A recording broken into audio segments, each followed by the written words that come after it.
Ceļa stāsti. Īsti dzīves ceļi, īsti stāsti. Esiet sveicināti Eiropas parlamenta vēstnieku programmas Madlienas vidusskolas vēstnieku podkāstā Ceļa stāsti. Esmu Linda, un šodien mūs sagaida aizraujoša saruna par Latvijas lomu Eiropas Savienībā un dažādajiem izaicinājumiem.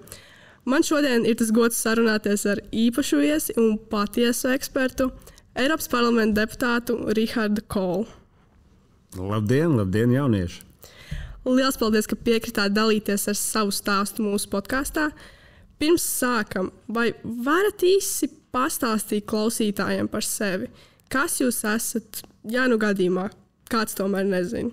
Jā, nu tāda īsā biogrāfija, vismaz par profesionālo pieredzi, jā. Esmu 40 gadus vecs jaunietis. Labi, jaunietis vairs ne. Jā. Bet es jebkurā gadījumā esmu cīnījies par jauniešu tiesībām. Es zinu, ka ir jaunatnes likums vaļā.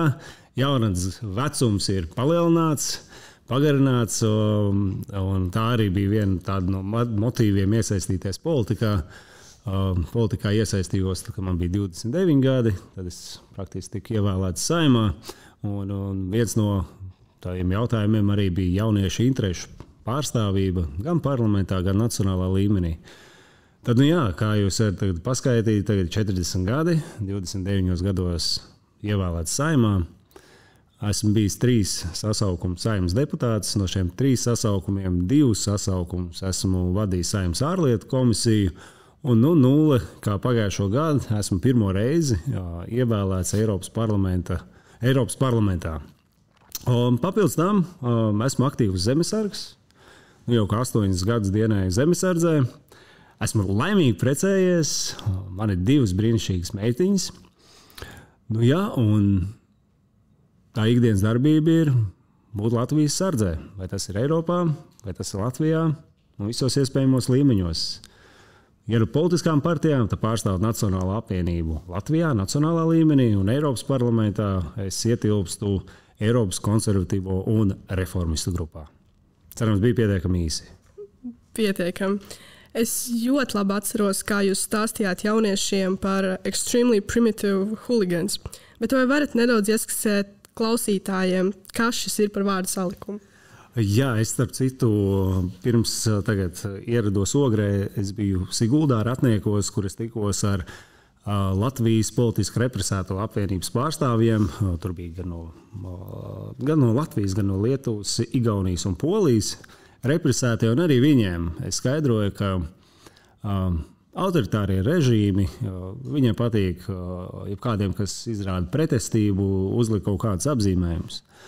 Un es arī esmu ieguvis apzīmējumu no Krievijas federācijas puses, konkrēti no Krievijas vēstnieks starptautiskajās organizācijās, vēstnieks Uljānovs, kurš paziņojot to gadījumu, ka Krievija aptur savu darbību Eiropas drošības sadarbības organizācijā, kā iemeslu vinēja aktivitāti no ekstrēmi primitīviem huligāniem no Baltijas. Nu, vienmēr sakot, mērķējot uz mani, jo es tajā laikā biju Eiropas drošības sadarbības organizācijā Latvijas delegācijas vadītājs. Un bija tāds, es nezinu, kāds ir redzējis, nav redzējis. Man bija 23. gadā ļoti spontāna uzruna, kas apceļoja īstenībā vēlāk arī visu pasauli. Bija gan CNN, gan BBC to rādīja.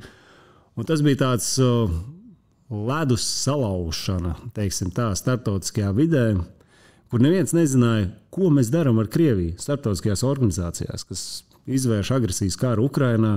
To pārstāvji ir šajās organizācijās klātesoši, un neviens neuzdrošinās, kā saka, spade call spade.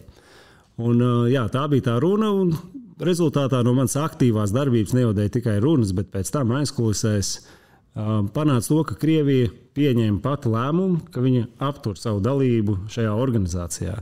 Tad šo apzīmējumu es domāju, ka jebkurš, kas tiek nodēvēts, jānēsā ar godu, jo ir viena būtiska nianse. Un kādēļ es arī minēju to niansi, atsaucu tikšanos ar represētajiem, ir, ka autoritāros režīmos par huligāniem dēvē tos, kas darbojās pret sistēmu, kas bija disidenti. Tas nav huligāns, kas demokrātijās, kas rada nekārtības, grautiņus. Nē, autoritāros režīmos par huligāniem tiek dēvēti tie, kas darbojas pret sistēmu, grauj sistēmu no iekšpuses, ir tie disidenti. Tā kā līdz ar to, jā, man tas ir pagodinājums, labs apzīmējums, ekstrēmi primitīvs huligāns no Baltijas. Un jūs ilgu laiku strādājāt Latvijas Saeimā, tostarp vadījāt ārlietu komiteju. Kas jūs pamudināja uzsākt politisko karjeru un vēlāk kandidēt arī uz Eiropas parlamentu un darīt to atkal un atkal? Politiskā vide, tas ir izaicinājums. Es godīgi teikšu, tas nav kuram katram. Tur jābūt diezgan biezai ādai, gatavam būt sistam, daudzītam, es nedomāju fiziski. Bet ar kritiku, objektīvu, subjektīvu, neracionālu, racionālu. Bet man vienmēr patikuši izaicinājumi. Un, varbūt tas vada motīvs nebija izaicinājumi, bet mana ilgadēja probūtne no Latvijas, jo es 5 gadus dzīvoju arī apvienotajā Karalistē, kur, man liekas, jebkurš, kas ir kādu ilgāku laiku pavadījis ārpus Latvijas, viņš asāk uztver procesus Latvijā. Latvijā mēs kaut kā esam tajā ikdienas rutīnā, ir panorāma, ir ziņas, jā, kaut kas notiek, bet tad, kad tu esi ārpus Latvijas, tu seko līdzi vēl vairāk tiem politiskiem procesiem, tev sāk veidoties viedoklis. Mēs visi zinām tos gadījumus, gan jau esam bijuši tajā situācijā, ka skatāmies ziņas un paši sev galvā komentējam. Vai cepamies, vai sakam, ka vajadzēja savādāk. Un arī man bija tas ļoti, ļoti spilgti. Es pats apvienotajā Karalistē studēju starptautiskās attiecības, diplomātiju. Tātad ārlietas ir mana sirds lieta. Un, jā, sekojot līdz tiem procesiem, es tikai varēju pasīvi iesaistīties politikā. Biju pasīvs politikas patērētājs. Un es atgriezos Latvijā un jā, es kaut kā no tām visām darbībām lēmu, kad vismaz tās zināšanas, ko es esmu uzkrājis ārpus Latvijas, starptautisko pieredzi, ka es gribu dot pienesumu Latvijai. Kā es to varu darīt? Es atminos īstenībā, šis varbūt nav plaši atreferēts no manas puses publiski, bet bija tā, ka es tādu pabeidzu maģistru. Man liekas, super, viss pasaule man ir vaļā, ārlietās. Es esmu strādājis Karaliskajā starptautisko attiecību institūtā. Un es pieteicos referenta amatam ārlietu ministrijā. Izgāju visas atlases līdz pat pēdējai, kur ir intervija. Intervija vienmēr ir pēdējā. Speciāli lidoju no Lielbritānijas uz interviju pretī. Un galvenais referenta amats, it kā nekas milzīgs, vai ne? Pats zemākā pozīcija, no kuras sākt civildienestu. Un pretī man ir 7 cilvēki. Un grilē, un jautājumi, un tad tur angļu valodā, vai spēju rēģēt. Burtiski intervija vairāk kā stunda. Liekas, viss labi aizritējis, un tad ir klusums. 3 mēneši vispār nekāda ziņa. Vai ir, vai nav. Un te es pats, protams, vēršos pie ārlietu ministrijas, klausieties, es kaut kā gribētu zināt, vai izdevās, nezinu, jā, Kolkungs, jā, jums ir ļoti laba pieredze, CV un tā, bet mums cits kandidāts novēlam veiksmi, izdošanos jūs turpmākajos karjeras meklējumos. Protams, tas ir tāds dūriens, tas ir tāds sarūktinājums, protams, mēs viņu katrs individuāli uztaram asāk, bet daudz teiks, tāda ir dzīve. Bet tad, burtiski pāris mēnešus vēlāk, parādās vakance Latvijas vēstniecībā Lielbritānijā. Līgumdarbinieks, kas ir pat uz gadu un arī zemākā līmeņa. Es piesakos arī uz to. Un papildus tam, es Lielbritānijā biju izveidojis Latviešu studentu asociāciju. Es biju novadījis pirmos Latvijas kultūras dienas svētkus apvienotajā Karalistē, kas, starp citu, tātad pirmo reizi 2014. gadā, un vēl joprojām līdz pat 2025. gadam katru gadu tiek organizēti apvienotajā Karalistē. Un tur arī tiekos ar vēstnieku, interviju. Viņš jau man zina, ko es esmu darījis, pilsoniskā aktivitāte, izglītība, viss ir, un arī tur. Čuš! un nav nekā. Pat līguma darbinieks. Un tad es domāju, man bija iekšējs spīts, kad ja es nevaru sniegt Latvijai ar savu pieredzi zināšanām, kas ir ar ārlietās, šādā ceļā, tad ir cits ceļš. Es iešu politikā. Caur politiku stiprināšu Latvijas intereses, stiprināšu Latvijas ārlietu dienestu tajā skaitā. Un jā, kā es jau minēju, es atgriezos Latvijā. Es uzzināju vismaz manām vērtībām, manam redzējumam, man tuvāko politisko spēku, kurus arī līdz tam biju pasīvi atbalstījis, pieklauvē pie durvīm, tēlēni izsakoties. Tā jau nav tā, partijas pieklauvē pie durvīm. Tā uzrunāja partijas vadību un sāka iesaistīties partijas aktivitātēs. Tas jau nebija tā, ka tu atnāc, reku mani CV, tas liekat man sarakstā, ievēlēs. Nē, tev ir diezgan smagi jāstrādā. Tev ir jāpierāda arī sev komandai, ka ne tikai tev ir zināšanas, bet tu esi komandas cilvēks. Tie pasākumi, ko organizējām, es domāju, daudz no jūs ziniet, piemēram, Lāpu gājiens 18. novembrī. Tas ir pāris stundu pasākums, bet, lai tam sagatavotos, tie ir mēneši. Un tā man tā politiskā aktivitāte sākās. Protams, papildus es sāku rakstīt arī viedokļu rakstus, pozīcijas, savu redzējumu par to, kur Latvijai ārlietās būtu jāpozicionējās, kur jāstiprina. Tad nāca vēlēšanas. Mans pirmās vēlēšanas pieredze bija Eiropas parlamenta vēlēšanas. Šis, starp citu, arī tā būtiski, jo diezgan bieži tā dzirdām, tie, kas kandidē uz Eiropas parlamentu, kur raujās tur, vai ne, lielāka alga, lielāks krēsls. Nē, es diezgan mērķtiecīgi. Man pirmās bija Eiropas parlamenta vēlēšanas, nesekmīgi, netiku ievēlēts. Tad sekoja Saeimas vēlēšanas, sekmīgi. Tiku ievēlēts, vēlētāji droši vien redzēja, tur varbūt ir potenciāls, dodam šim jaunietim iespēju, atminieties 29 gadi. Es to laiku viens no jaunākajiem Saeimas deputātiem. Un tad jau tu esi tajā politiskajā vidē, tev ir tās iespējas ne tikai teorētiski, bet praktiski savas zināšanas likt lietā, stiprināt Latvijas ārpolitiku, Latvijas lomu Eiropā, pasaulē. Un, kopš tā brīža es tās atskatījies, tikai strādājis uz priekšu. Un pašlaik esmu atdūries tur, kas saucās Briselē, Eiropas parlamenta ārlietu komiteja, starptautiskās tirzniecības komiteja. Un tam visam procesa laikā arī piedzīvotās epizodes, kritumi, ir kāpumi. Bet es ļoti atvainojos, ka es tik gari atbildēju uz kā viss aizsākās, bet tā laikam man tā sliktā raksturība. Viss kārtībā, bet jūs jau izstāstījāt tos izaicinājumus, bet kas bija tas lielākais izaicinājums pārējot tieši no nacionālā līmeņa politikas uz starptautisko, kas ir šis Eiropas parlaments?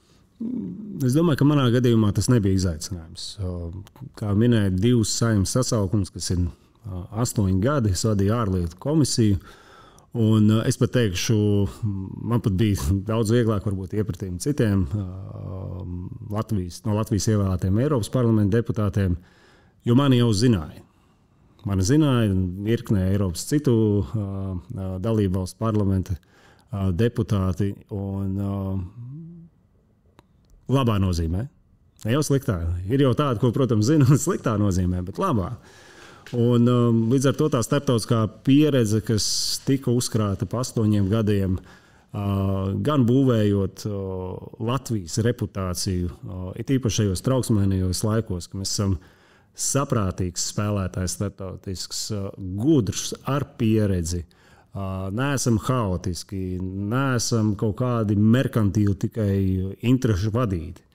Un to novērtē. Bet, protams, es teiktu, tas, kas varbūt, ko es negaidīju to apjomu, cik milzīgs ir Eiropas parlaments, kāds liels mehānisms tas ir, ka es pat neteikšu, ka katrs deputāts kaut kāds skrūvīt, es domāju, mēs pat esam kaut kāda vēl mazāk tā vienība, un viss ir daudz sarežģītāk, daudz komplicētāk. Man daudz kas pietrūks no Saeimas. Kā piemēram, tā viena lieta, un varbūt tādēļ es šajā brīdī pārkāpju to solījumu, ka nerunāšu gari.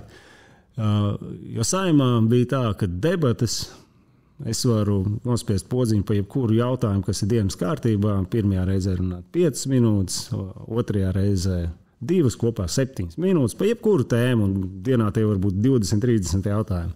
Tad Eiropas parlamentā man jātur īkšķi, lai plenārsēdes sesijā, kas ir 1 nedēļa, kur ir 4 sēdes, ka man būtu kaut vai 1 debašu laiks, no virkne tēmām, un tā debašu atvēlētais laiks ir 1 minūte.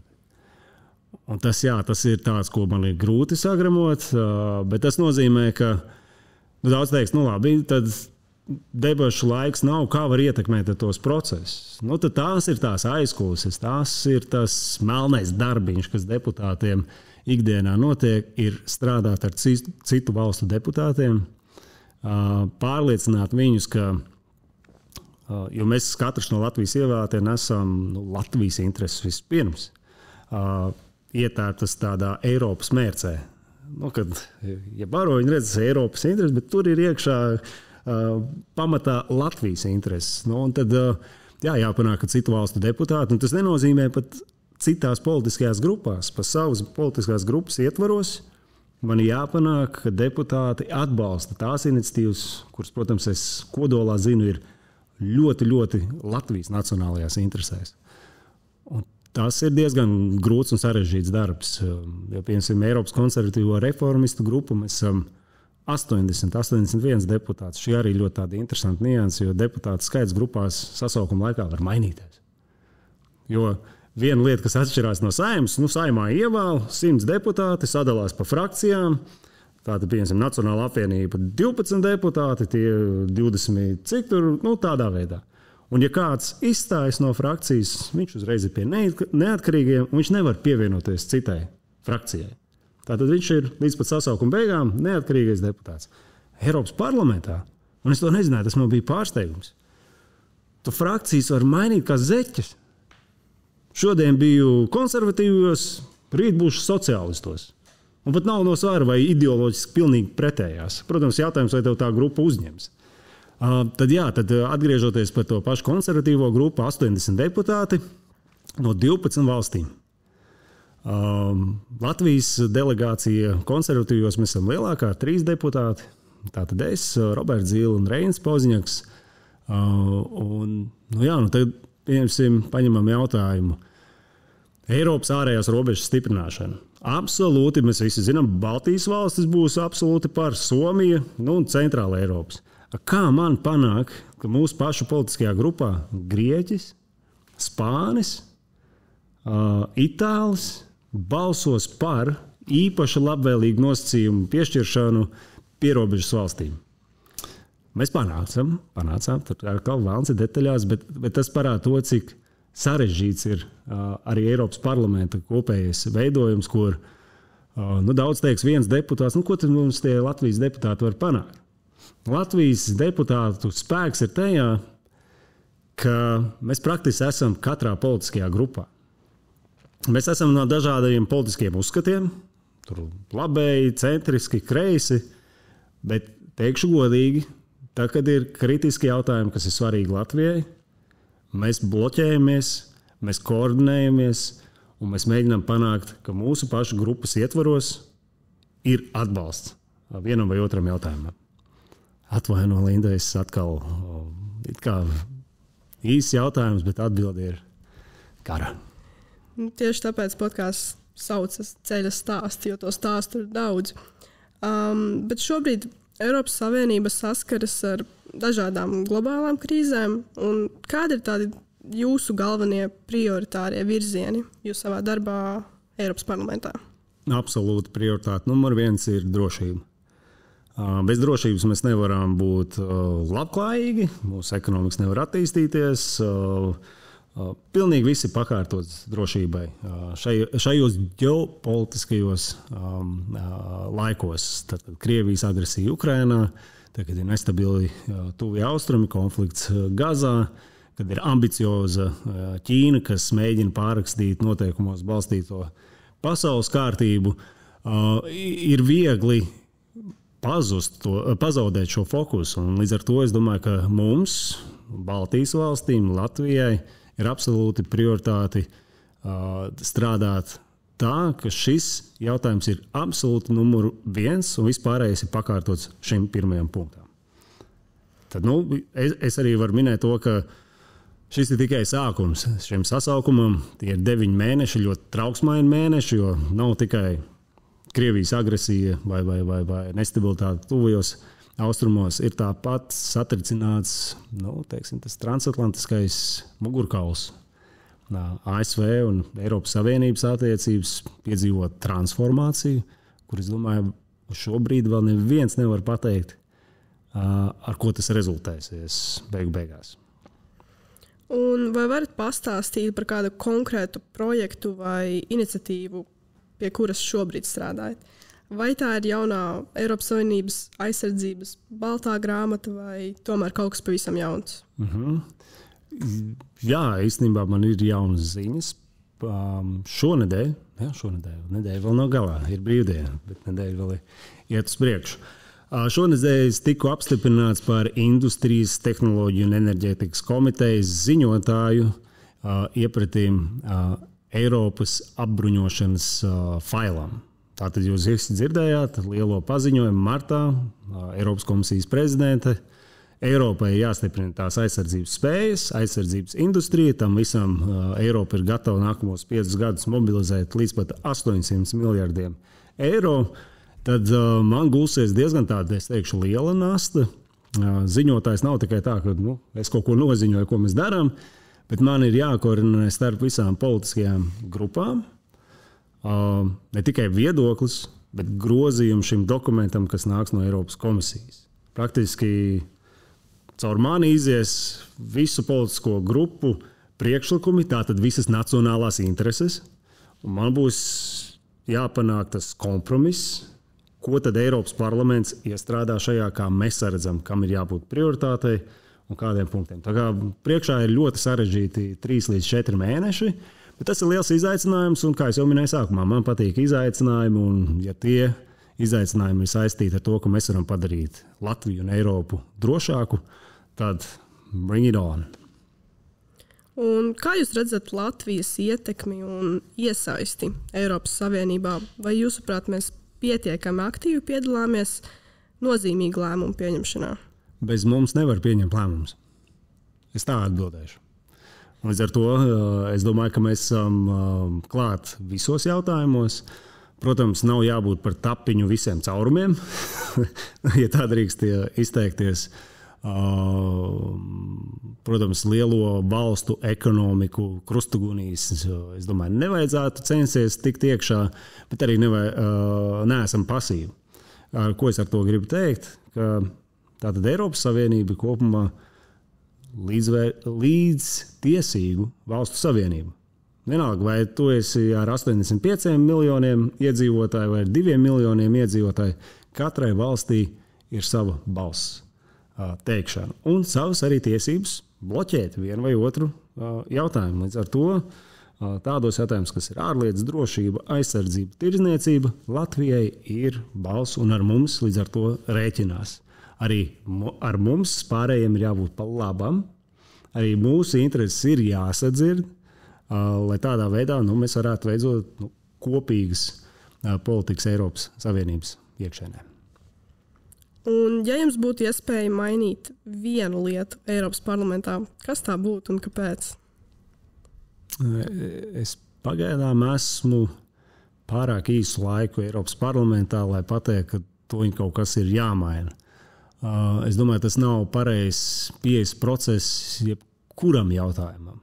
Vispirms izprotam lietas, saprotam, kas strādā, kas nestrādā, tad nākam ar priekšlikumiem. Pārāk, man liekas, bieži politiķi sev piesaka uz politiskās skatuves, mainam visu, atceļam visu, un viss mums būs, un būs piena un ķīseļa upes, un mēs dzīvosim pārticībā.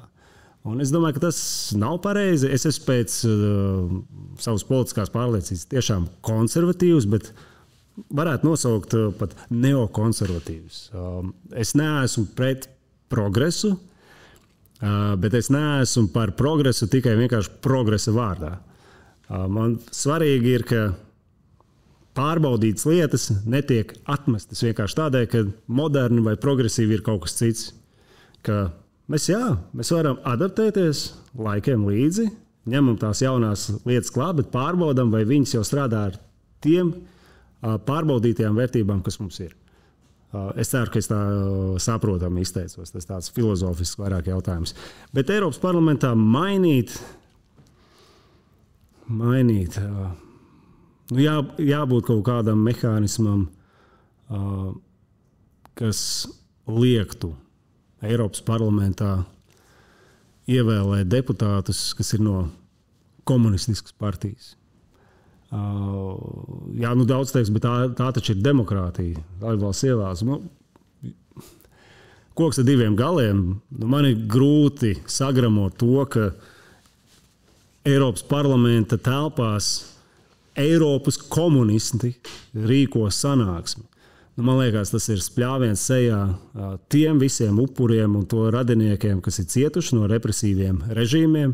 Mēs redzam, piemēram, nevienu Eiropas parlamentā nevar ievēlēt, un man tā liekas, viss caur Eiropā ir aizliegta Nacionāla socialistiskā partija, vai ne? Nevienam par to jautājumu nav. Piedodiet, bet nacionālu sociālismu un komunismu Eiropas parlaments pats ar savu rezolūciju ir licis vienādības zīmi, kā totalitāriem režīmiem. Bet mēs redzam, ka attieksme praksē ir divējāda. Tā kā šī divējādā daba, kas dažreiz parādās arī Eiropas parlamentā, ir tas, ko es gribētu mainīt. Bet vai man izdosies? Ne, es nezinu. Bet viena lieta, ko es varu minēt, kas ir praktiska, kur es esmu pieteicis karu, teiksim tā.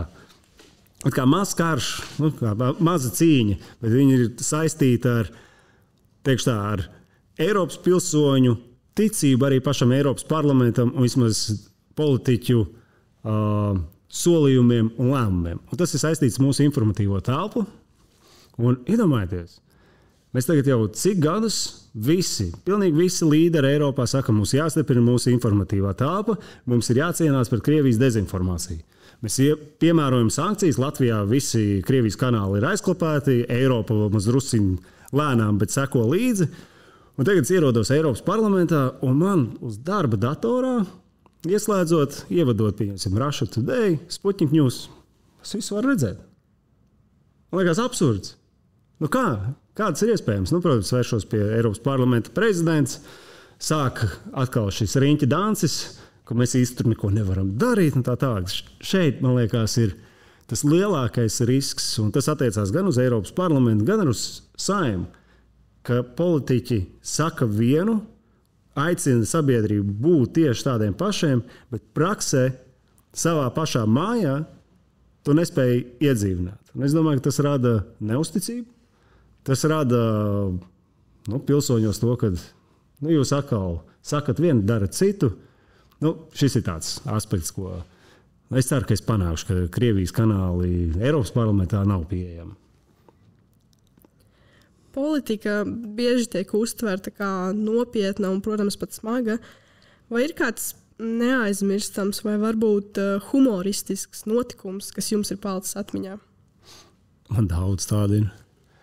Vai visus publiski atreferēts, nezinu. Gan jau, kad pienāks diena, kad es teikšu, viss tā politiskā darbība jāliek pie malas un jāraksta memoāri, tad es varēšu reflektēt detalizētāk, bet tāds spilgts, tīri parādīt, kā norit tā virtuve, un es no Saeimas to pieredzi. Atminamies 2015. gads, es aicinu atminēties, es atminos, 15. gads, migrācijas krīze, zinām aicinājums Eiropai tātad, lai nebūtu sloks vienai valstī, solidaritāte, pārvietojam migrantus vai no Grieķijas vai no Itālijas, tās valsts, kas visvairāk saņem šos migrantus, uz kurām ierodas. Un mums bija jāveido nacionālā pozīcija, Eiropas lietu komisija. Tā ir Saeimā, kas atbild par Latvijas pozīciju definēšanu Eiropas Savienības jautājumos. Un tajā brīdī bija tā, ka Latvija valdība, tā brīža valdība, teica, viss Latvija arī piedalīsies šajās kvotās. Es un mana partija mēs esam pret jebkādu šādu mākslīgu pārdali, jo laiks arī pierādīs, ka tas nestrādā un nedarbojas, un tas ir absurds mehānisms. Un notiek tā, ka to pozīciju es centos torpedēt, tādā ziņā, ka mobilizēt opozīciju, neatbalstīt, balsot pret. Un, protams, tie, kas vada sēdi, komisijas vadītāji, viņiem svarīgi, lai ir kvorums, lai var nobalsot. Un tajā reizē bija tā, ka ZZS laikam bija Krause, Armands Krause, un tur bija tas ar valdības stabilitāti, nestabilitāti saistīts. Un bija tā, ka, lai kvorums būtu, tad ir jābūt klātienē, vai ne? Un es saku, viss, tiklīdz nāks līņās balsojums, pieceļamies un ejam ārā no zāles. Mēs jau vienojamies ar deputātiem, saskaitījām, tātad koalīcijai nepietiek balsis, ja mēs izejam, līdz ar to pozīciju nevarēs apstiprināt. Kas notiek? Mēs izejam no zāles, nu, protams, komisijas vadītāja tā laika zvana vienai no koalīcijas, saka, ātri to deputātu dabūjiet iekšā. Tas ir Armands Krause, vai ne? Un es redzu, Armands Krause tajā brīdī tikko pirmo reizi ir ievēlēts par ZZS priekšsēdētāju. Viņš zvana Brigmanim. Un Brigmans saka, tur jāiet, un tas ir valdības stabilitātes jautājums, un tā. Un Armands arī redzēja, ka viņš īsti nezina, ko darīt. Saka, paga, es ar mugurkaulu turies. Un tad bija tā, ka es nezinu, kurš no jums bija Saeimā, blakus sēžu zālē ir tā saucamā kulāru zāle. Tā ir parasti tā balsošanas zāle, un tur tās balsošanas kabīnes ir. Nu, tā Armands Krause ar to Brigmanu runā, viņš ieiet tajā telpā iekšā, es aiztaisu durvis un kāju tur ciet. Jo man reāli vajadzēja pusstundu, lai viss, lai sēdi tiek paziņot, kvorumu nav, nenotiek. Jā, un tas, man liekas, bija diezgan tā kuriozi, ka pat šādas lietas jādara. Protams, arī komisijas priekšsādātāji jau arī nebija tā, ka viņi sēž un gaida, kad atnāks atpakaļ. Viņi mēģināja dabūt opozīcijas deputātu, un viņi dabūja beigās man par nožēlu. Saskaņas deputāti aizsūtīja speciālu mašīnu viņam pakaļ, nezinu, kur reiz sazinu, kur atveda. Viņš pat nezināja, pa ko, un, protams, nobalsoja. Tas ir kurios, man liekas, man pašam liekas, tas tagad atskatoties smieklīgi, bet tajā brīdī tā bija politika. Tas ir kā viens otrs jautājums tiek vests un risināts. Es tādu mazu aizkulisi jums iedevu. Tas nav tikai politiķi satikās, parunāja, piekrītam, nepiekrītam. Nē, tur ir ļoti daudz nianses un dinamikas. Nu labi, bet tad kāda būtu visvērtīgākā mācība, ko esat guvis no savas politiskās pieredzes? Pieredzes vēl joprojām gūstu.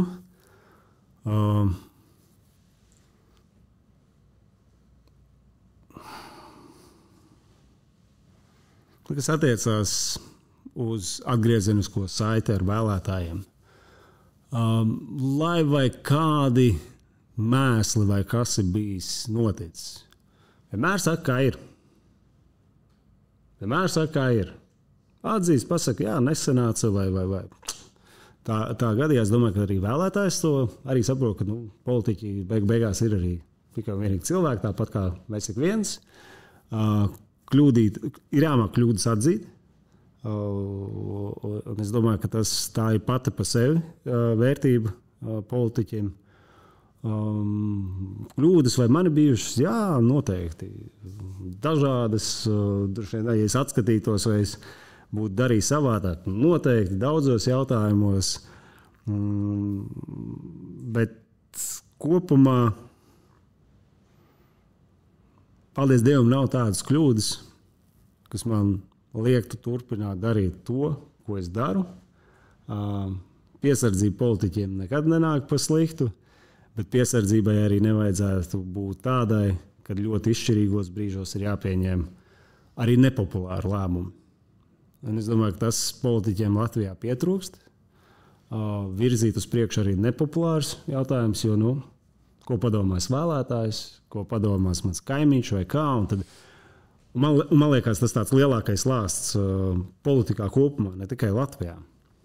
Vismaz Eiropā, ka politiķi domā tikai no vienām vēlēšanām līdz nākamajam to periodu. Ka nav tāds, ka es esmu gatavs iet neatkarīgi, kā nest šo te sāpju bērnu vai šo jautājumu, zinu, ka pa mani sitīs, bet tev ir arī pārliecība, ka virzies, kad dažreiz notiek tā, un es domāju, ka arī šajā ģeopolitiskajā situācijā man jāatzīst, ja kāds prasīs man kādu manu analīzi par starptautiskiem procesiem. Es īsumā teikšu tā, kļūst vēl sliktāk pirms kļūst labi. Tā ir tāda man tā pavisam īsa atbilde.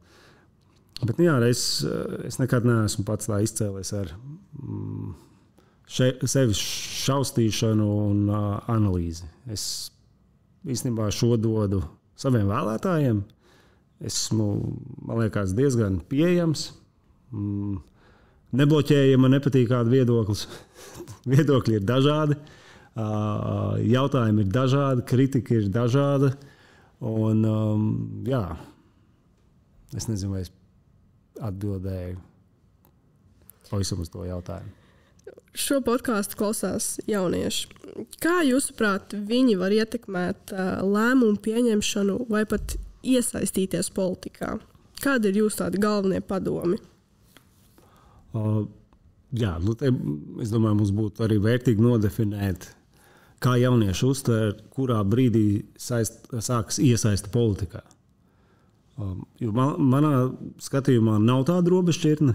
Ja kāds saka, iesaistīšanās politikā ir tad, kad es kandidēju vēlēšanās, vai tiek ievēlēts. Nē. Tā ir tava pilsoniskā aktivitāte. Tā jau ir politika. Vai tu esi nevalstiskā organizācijā, vai tu pats vadi nevalstisko organizāciju, vai tu nodarbojies kādu iniciatīvu, kas ietekmē vienu vai otru jautājumu. Tā jau ir politika. Lintu ļoti labi prezentāciju rādīja. Tās visas aktivitātes, ko dari, viņas var definēt kā politiskas. Vienkārši tu neesi izlikusi, ka es startēju partijā tam līdzīgi. Tās ir politiskās aktivitātes. Veicināt tīklošanos, veicināt sadarbību starp jauniešiem. Tā ir sadaļa no jaunatnes politikas, ko valsts, lai es būšu kritisks, nevienmēr izdodas īstenot tā, kā ieplānojuši, teiksim tā. Līdz ar to man arī pašam tā pieredze, kā es jau minēju, ar dažādām pilsoniskajām iniciatīvām, ne tikai tas bija ar ārlietām, kā es minēju, studentu asociācija Lielbritānijā, atgriežoties, veidoja jaunatnes kompetences centrs, tātad dot iniciatīvu jauniešiem, ne tikai runā par to, kas viņiem ir svarīgi, bet savu vēstījumu tiešā veidā nodot politikas veidotājiem. Un, lai būtu rezultāti, jaunieši jums ir jāprasa atbildība. Jums nav jākautrējas tam pašam deputātam, kurš pirms Saeimas vēlēšanām pasaka, jaunieši ir mana prioritāte, un es par viņiem stāvēšu un kritīšu. Un ja jūs redzat, ka deputāts gada laikā pat vispār nav muti pavērs Saeimā, es neminēšu vārdu un uzvārdu, jums jāprasa atbildība. Kā tieši tu pārstāv mūsu intereses? Kas tieši 12 mēnešos no tavas puses ir izdarīts? Prasiet atbildību. Un, ja nav, protams, tikai atbildība jāprasa. Jūs varat sniegt priekšlikums un iniciatīvas. Paužiet aktīvu savu viedokli sociālajos tīklos, pa politiskiem procesiem. Nav neviens atzīmes neliks. Slikti, labi vai nē, bet jūs rādat viedokli, kuram noteikti atradīsiet līdzīgi domājošos jauniešus, kas arī pamanīs jūs, sadarbību veicināsiet, uzaudzējot masu, kaut vai no viena cilvēka uz 10, un ja 10 cilvēki iesniedz pašvaldībā šeit konkrēti priekšlikumu, domas deputātiem, šaubos, vai viņi ignorēs. Tas ir tā veids, kā būt politiski aktīvam. Tas nenozīmē būt sarakstā, kandidēt, ir paust aktīvu savu viedokli. Un noslēgumā, kā jūs redzat Eiropas un Latvijas nākotni tuvāko 10 gadu laikā? Kādi galvenie izaicinājumi mūs sagaida? Es šeit nevaru būt apolitisks.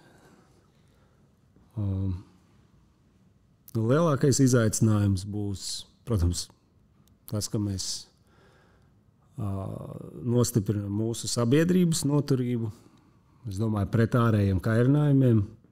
Ārējie kairinājums nedomāju tikai potenciāls agresijas, bet arī, ko es teicu, kas ir, man tā liekas, demokrātijā 21. gadsimtā Ahilējas papēdis ir informatīvā telpa,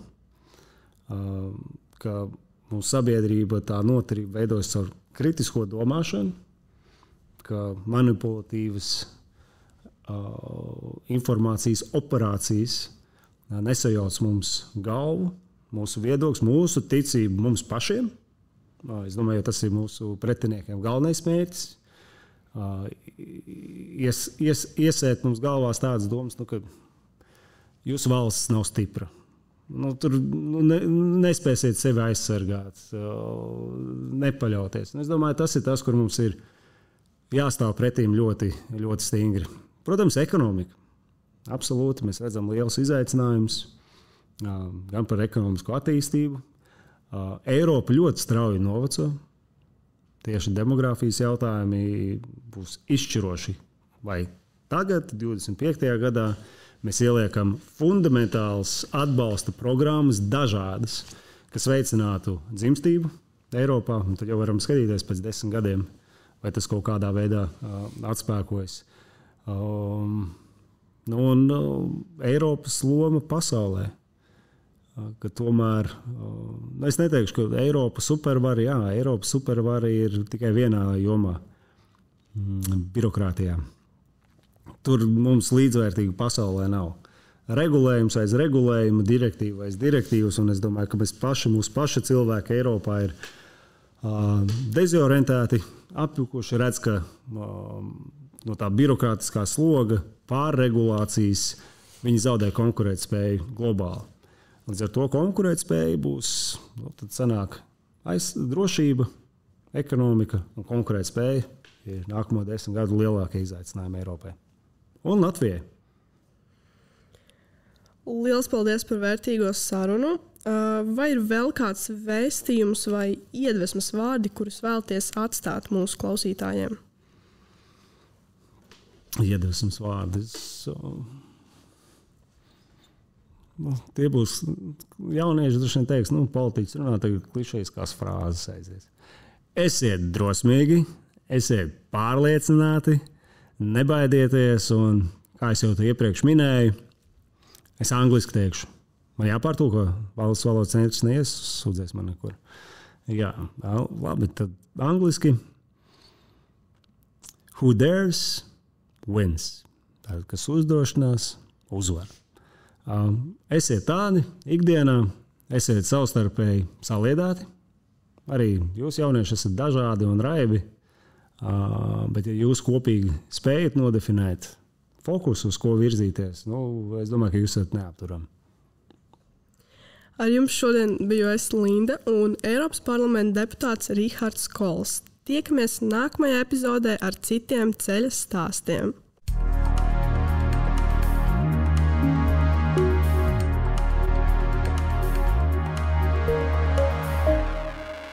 Podkāsts ierakstīts Ogas jauniešu mājas podkāstu studijā ar podkāstu komandas Jaunie un palīdzību.